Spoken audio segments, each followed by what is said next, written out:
I bet you never thought there was a connection between mobile phones fast cars and emptying your bath. Nah, you're never going to get it. It's straight line graphs, of course. And that's what today's programme is all about. Straight line graphs, what they mean to you both in your maths exams and in the real world. Come on. Somebody answers the phone. The high street is full of mobile phone stores offering all kinds of deals. Yeah, right, wow. But a bit of maths and a couple of straight line graphs will help you choose the best offer. Somebody answers the phone. Mobile phone deals are a minefield. There are so many different offers and different conditions. To keep it simple, we're going to be looking at two made-up mobile phone deals, comparing them using straight line graphs. Now, Deal A has a weekly line rental of £5 and calls are charged at 10p per minute. And Deal B has no weekly line rental, so it sounds pretty good, but calls are more expensive. They're charged at 25p per minute. First of all, let's see what Deal A looks like as a straight line graph. All graphs have two axes. Here, the horizontal axis, or x-axis, is where I'm going to record the call time in minutes. And the vertical axis, or the y-axis, is where I'm going to record the total cost in pence. It's best to plot 3 points, and you can work these out from the call rate. First of all, let's say that our first point is going to be at 0 minutes. For 0 minutes, the call charge is £5, or 500 pence. For 20 minutes, the call charge is £7 or 700 pence. For 40 minutes, the call charge is £9 or 900 pence. Plot the points and you get a straight line.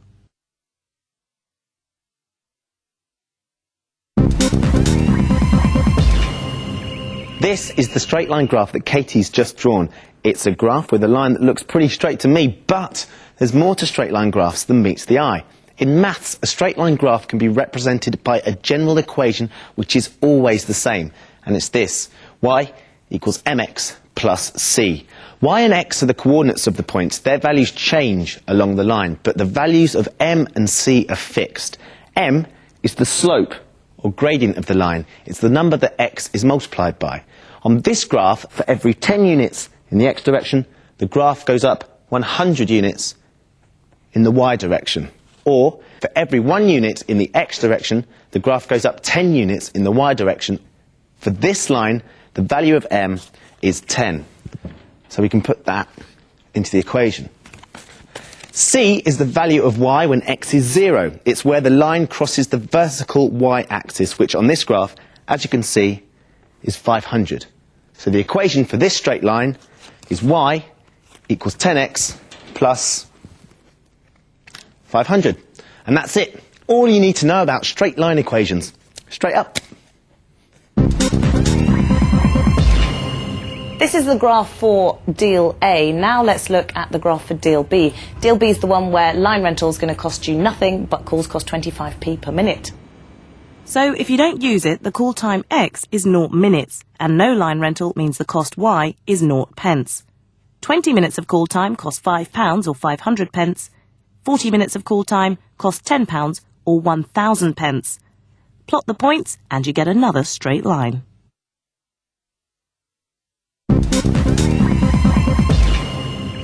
This is the new graph that Katie's just drawn. It's a straight line like the first graph, but this new line has a steeper slope and starts at a different point on the vertical y-axis. This means it has a different equation. Remember, for any straight line graph, the general equation is y equals mx plus c. Again, y and x are the coordinates. They vary. And m is the gradient. On this graph, for every 10 units in the x direction, the graph goes up 250 units in the y direction, which is the same as saying for every 1 unit in the x direction, the graph goes up 25 units in the y direction. So the gradient is 25. But what about c? Remember, the c is the value of y when x is 0. It's where the line crosses the vertical y-axis. And for this line, that's at the origin. Here, y equals 0. That means that c also equals 0. So we can stick that in as well. 25x plus 0. But that's stupid. It's just 25x. So we can take that off. So the equation for this straight line is y equals 25x. In fact, if you're given an equation for a straight line without a plus c bit, then you immediately know that it cuts straight through the origin, which is a handy little straight line hint.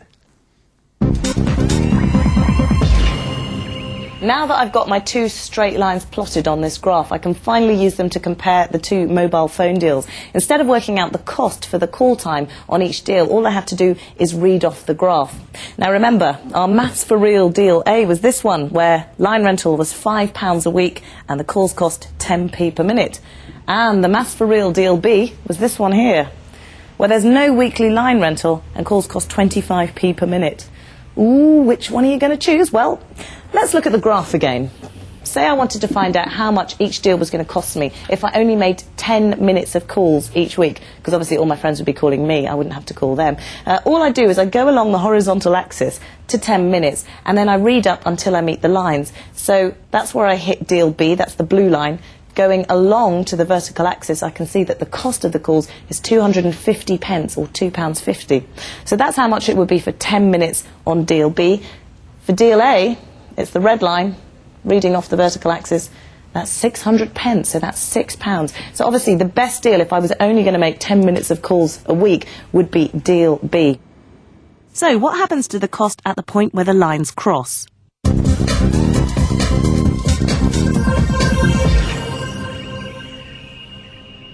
So far, we've only looked at graphs with positive x and y coordinates.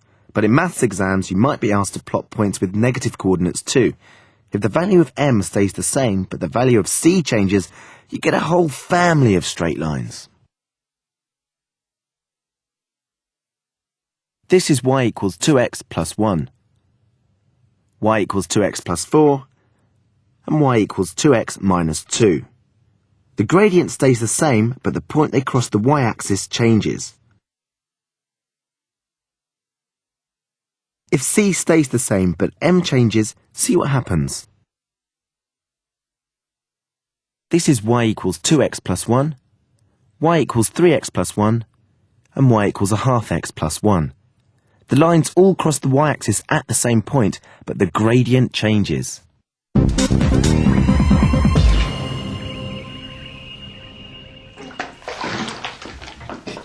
Now, you might be wondering what emptying a bath has got to do with straight lines. Well, as the water empties from the bath, the volume remaining decreases. And that means, in other words, that as time increases, volume decreases. So now I've explained that to you, why don't you go off and have a look at a graph or something before this water gets too low. Go on, off you go. See ya, off you go. Here you go. Oi, out, now, go on. Ben's bath started with 150 litres of water and empties at a rate of 75 litres per minute. A graph of water remaining against time looks like this. C is 150. M is negative 75, because for every 1 unit in the x direction, the graph goes down by 75 units in the y direction. Because it slopes downwards like this, the gradient is negative.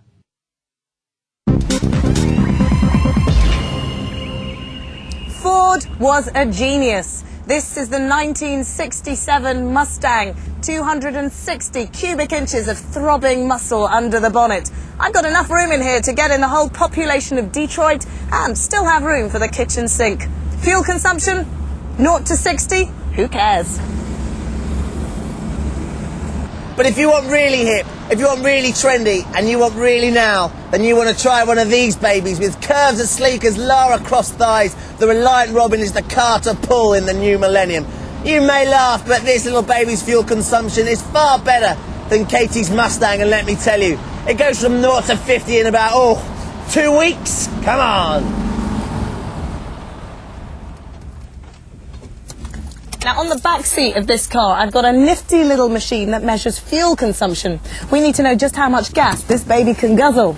Now, for both cars, we're going to be measuring distance travelled and the amount of fuel remaining in the tank. And we're both starting with exactly 15 litres of petrol. Now, if we plot fuel remaining against distance travelled, then we're going to get a straight line graph. The question is, what's the graph going to look like? The graph for the Mustang will be different from the graph for my Robin Reliant, but there will be some similarities. Now, while we're collecting our data, see if you can predict what the graphs are actually going to look like. All we need to do now is drive at the same steady speed around our test track, and at the end we'll be able to see whether our cars are sipping or gulping. Let's go!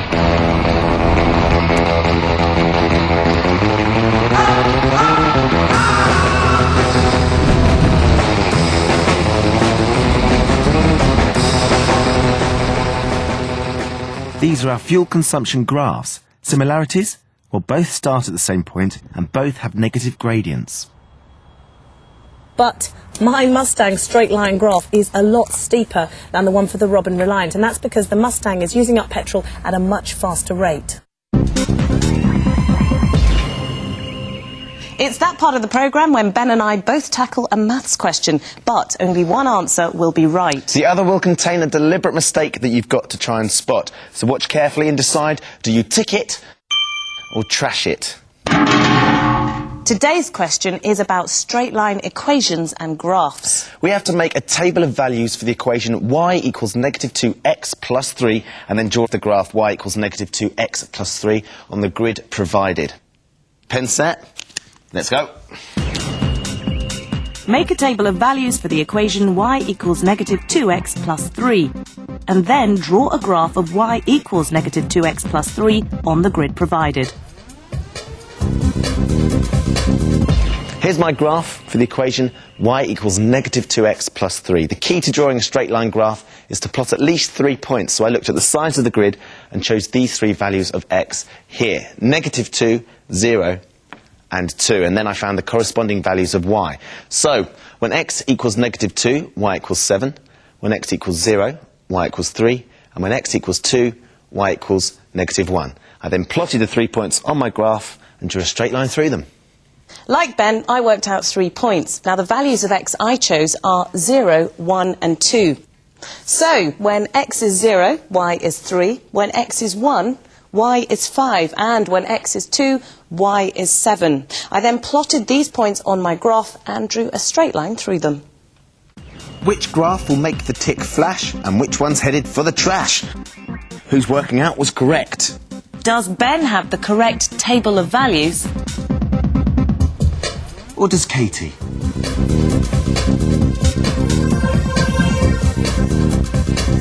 OK, it was my graph that was wrong.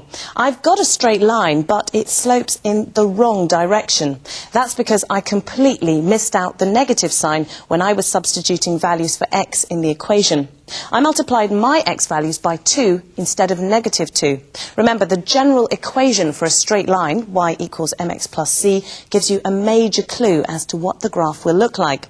When m is a negative number, that's the number in front of the x, the straight line always slopes backwards.